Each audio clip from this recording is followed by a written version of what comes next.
Herstal, Belgium, 1935. Morning light filtered through factory windows, catching the edges of a pistol that shouldn't have existed yet. Dieudonné Saive held the weapon horizontally, studying the barrel's underside where a cam path had been milled with surgical precision.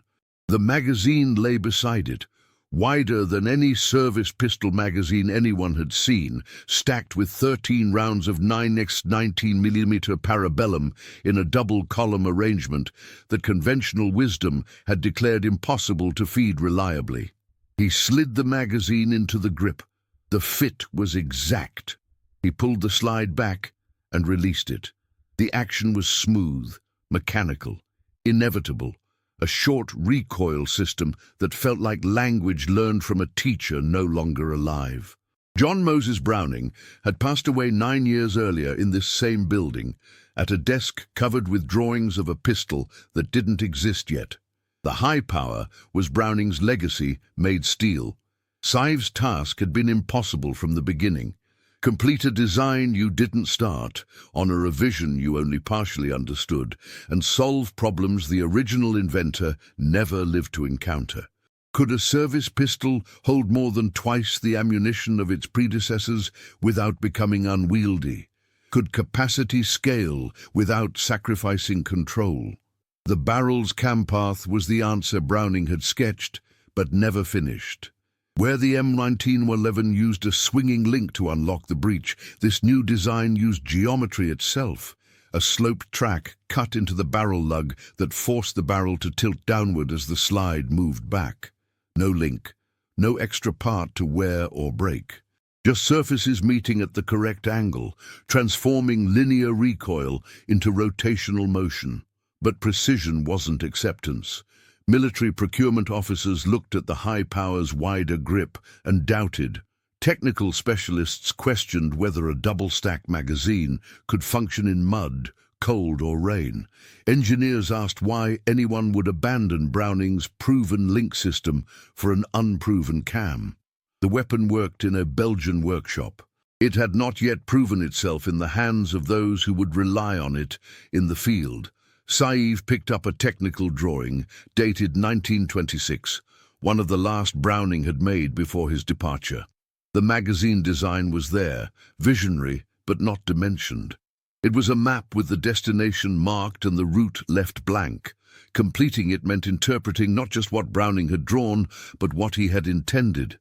Outside, the Belgian winter pressed against the windows. Inside, the high power waited for the test that would prove or erase 9 years of work. If stories like this help you see how engineering quietly shaped history, tell us in the comments what surprised you so far, and stay with us for the next chapter. John Moses Browning was born in 1855 in Ogden, Utah, the son of a gunsmith who built rifles by hand. By age 13, Browning had made his first firearm from scrap metal. By 24, he had patented a rifle design that Winchester would manufacture for decades.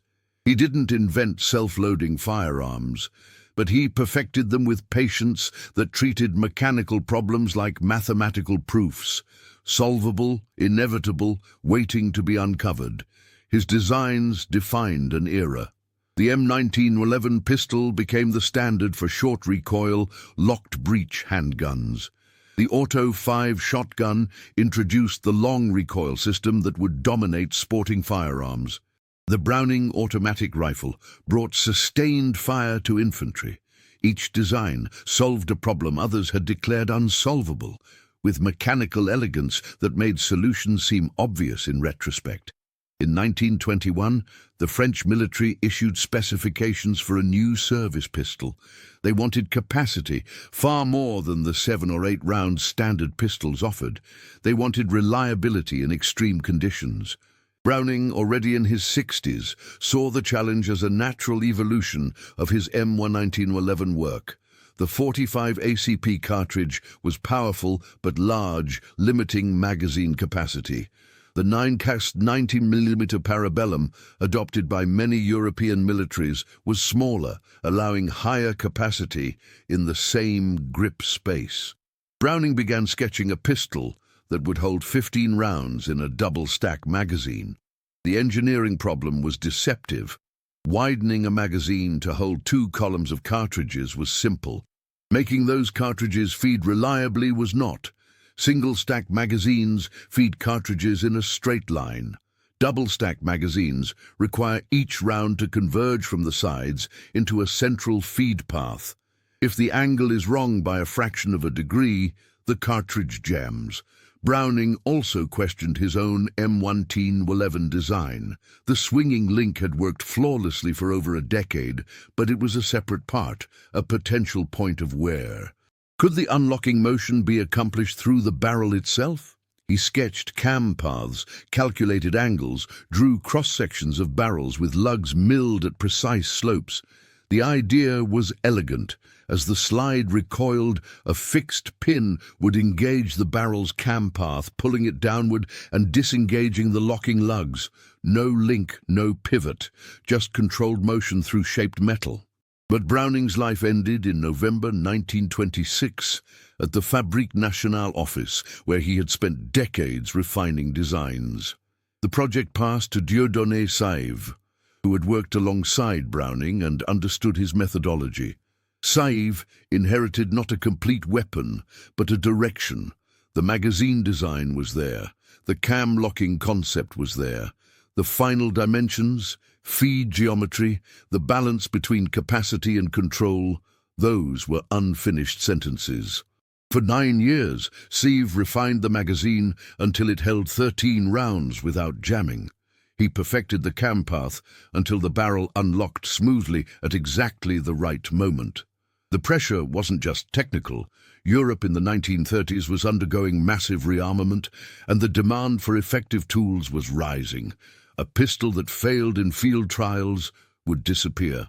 The Browning high power operates on a short recoil locked breech principle Browning perfected in the M1911. When fired, expanding gases drive the projectile forward while pushing the slide and barrel rearward as a locked unit.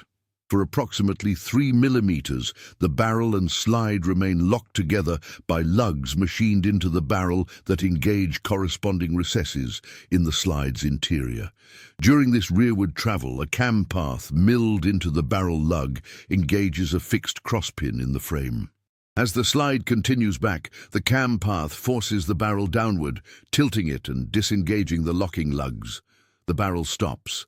The slide continues alone, extracting the spent case and ejecting it. A recoil spring beneath the barrel compresses, storing energy. When the slide reaches its rearmost position, the recoil spring drives it forward. The slide strips the next cartridge from the magazine and chambers it. As the slide reaches battery, the cam path forces the barrel upward, re-engaging the locking lugs. The mechanism is locked, loaded, and ready to fire again. The magazine is where the high power diverges most dramatically from Browning's earlier work. A double-stack, single-feed magazine holds 13 rounds in a staggered column. Each cartridge sits slightly offset from the one below it, allowing 2 columns to fit within a grip width that remains controllable. The magazine lips guide the top cartridge into a central position, aligning it with the chamber as the slide moves forward. The follower, pushed by a compressed spring, maintains consistent upward pressure. This geometry is unforgiving. A double-stack magazine that works on a clean test bench can fail significantly in field conditions. Dirt can interfere with the follower's movement. Cold can stiffen the spring. Saïve tested dozens of magazine variations, adjusting lip angles, spring tensions, and follower shapes until feeding was reliable under deliberate abuse. But reliability in a Belgian workshop didn't satisfy military procurement boards. When Belgium officially adopted the high power in 1935, other nations remained skeptical. A French officer questioned whether the wider grip would compromise quick-draw capability. A British technician noted that field stripping required removing 13 parts. German engineers dismissed the cam locking system as unnecessary complexity. The resistance wasn't irrational. The M1911's swinging link had proven itself in the Great War. Changing a fundamental component introduced risk. If the cam path wore unevenly, the pistol could fail to lock properly. Saeed responded with data. He subjected high-power prototypes to endurance testing exceeding military standards. He fired tens of thousands of rounds through single weapons, measuring wear on the cam path, the locking lugs, and the breech face. He assembled weapons with parts from different production runs to verify interchangeability. Each test was designed to answer a specific objection. Do you think this design choice was inevitable or a risky gamble at the time? Share your view in the comments and pass this story to someone who enjoys understanding how things really work. The first field trials occurred in 1935 during Belgian infantry winter maneuvers in the Ardennes, where temperatures dropped below freezing and moisture condensed inside the weapons. Mud from forest trails worked into the magazine wells. Personnel, unaccustomed to the wider grip, reported that the pistol felt different from the revolvers they had trained with for years. 3 weapons experienced stoppages. Saeed retrieved them immediately, disassembling each on site. The first issue was caused by a magazine spring compressed beyond its elastic limit during factory installation, losing tension. The second was a feeding issue caused by a microscopic burr on the magazine lip, invisible without magnification, but large enough to catch the cartridge rim. The third was operator error. The magazine had not been fully seated. Saeed returned to Herstal and revised the production process. Magazine springs were tested individually under load before installation. Magazine lips were polished and inspected under magnification. The magazine well was redesigned with a slight chamfer to guide the magazine into place more intuitively. The cam locking system, however, performed flawlessly. After 5,000 rounds, Saeed measured the wear on the cam path and found it negligible. The geometry was self-correcting. Because the unlocking force was distributed across the entire cam surface rather than concentrated on a single pivot point, wear was even and predictable. Material selection also played a role. The frame was forged steel, not cast, ensuring consistent grain structure. The slide was machined from a single billet, with locking recesses cut to tolerances measured in thousandths of an inch. The barrel was chrome-lined, extending its service life and reducing fouling. By late 1935, the high power had passed every formal test the Belgian military imposed, but acceptance extended beyond Belgium slowly. The British hesitated, loyal to their Webley revolvers.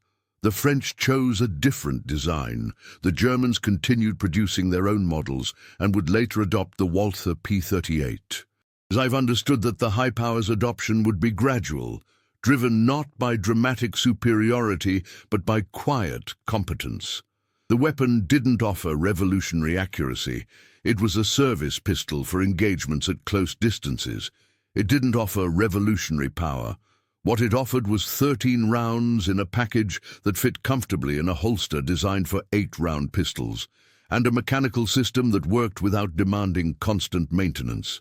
The final revision Saeed made before full production was the trigger mechanism. Early prototypes included a magazine safety disconnect, preventing firing if the magazine was removed. This feature created a trigger pull some users found unacceptably heavy. Saeed kept the disconnect despite objections, reasoning that preventing accidental incidents outweighed concerns about trigger feel.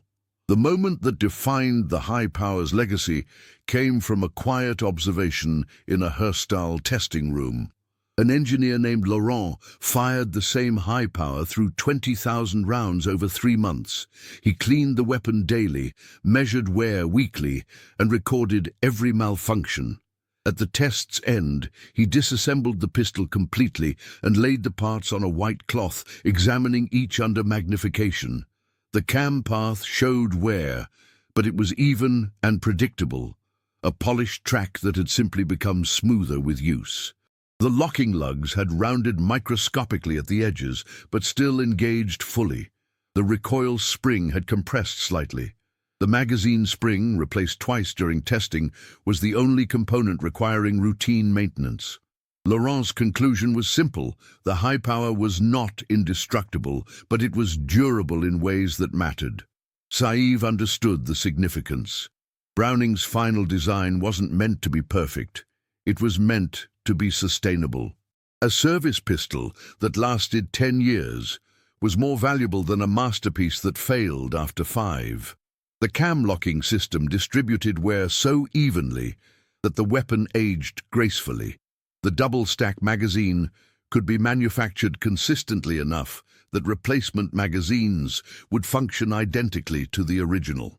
The decisive reveal came when Saïve compared the high power to its contemporaries. The Luger P08 required precise maintenance and suffered from sensitivity to dirt. The Walther P38 used a falling locking block that was reliable but required more parts. The M1911 held 7 rounds in 45 ACP and required a swinging link that was an additional failure point. The high power offered 13 rounds, cam-locking simplicity, and a track record that was accumulating data points of competence. But the true curiosity was that Browning had never intended the high power to replace the M1911. He had intended it to answer a different question. The M1911 was a pistol for stopping power. The high power was a pistol for sustained fire. Both served different doctrines. One ended encounters quickly, the other extended them, allowing the user to engage multiple targets without reloading. By 1939, the high power was in service with Belgian forces and had attracted Commonwealth interest. When the global conflict began, the Herstal factory fell under occupation. The occupying forces continued producing high powers, recognizing the design's value. Opposing forces captured these models and used them. After the crisis, Fabrique Nationale resumed production and the pistol spread globally. The final curiosity was this. Browning had sketched a magazine that held 15 rounds. Saïve delivered one that held 13. The reduction wasn't a failure, it was precision. 13 rounds fit within a grip that average hands could control. 15 would have made the weapon unwieldy. The Browning high power served military and police forces for over 70 years, outlasting the eras that defined it. In 2017, the final military user, the Canadian Armed Forces, retired the high power from frontline service, not because it had failed, but because newer designs offered modular features and higher capacities. The high power hadn't become obsolete. It had simply finished its long tour of duty. The weapon's influence extended far beyond its service record. The cam-locking barrel system Browning sketched and Saïve refined became a reference point for nearly every subsequent locked-breech pistol design. The SIG P210, the CZ75, and even modern polymer-framed pistols from Glock and Smith & Wesson use variants of the tilting barrel concept the high power demonstrated could work reliably for decades. The double-stack magazine, once considered impractical, became the standard. By the 1980s, no serious service pistol was designed with a single-stack magazine unless a specific doctrine required it. 13 rounds evolved into 15, 17, and beyond. The high power had answered the question in 1935 by finding the boundary between capacity and control and stopping just before crossing it. Dieudonné Saïve never achieved the fame of John Moses Browning, but his contribution was equally essential. Browning provided the vision, Saïve provided the execution. Neither could have created the high power alone. The weapon exists in the space between inspiration and completion, between the sketch that suggests a solution and the prototype that proves it works. The moral of the high power story is not that innovation requires genius, it's that innovation requires patience. Browning spent 5 years sketching high-capacity pistols before his time ended. Saïve spent 9 years refining those sketches into a weapon that worked. The high power wasn't completed quickly because it was complicated. It was completed slowly because it had to be right. The cam-locking system that skeptics questioned in 1935 became the standard by which other designs were judged. The double-stack magazine that procurement officers doubted became the baseline capacity expectation. The high power didn't revolutionize pistol design through radical innovation. It revolutionized design by proving that existing principles, applied with obsessive care, could produce a tool that worked so consistently it became invisible, a tool so reliable users forgot to think about it. The Browning High Power, invented by a man who passed before it was finished and completed by an engineer who never sought credit, stands as proof that the best designs are collaborations across time. Browning asked the question in Sketches. Saif answered it in Steel. The weapon that resulted didn't change the nature of conflict. It simply gave those in the field an option they didn't have before. Capacity without compromise, reliability without complexity, and a mechanical system so well balanced it could serve for 70 years without requiring a fundamental redesign. If you enjoy calm, true stories about how engineering shaped the world, subscribe to the channel, leave a like, and tell us from which country you're watching. Would you like me to research and provide a detailed technical comparison between the High Power's cam locking system and the M1911's swinging link system?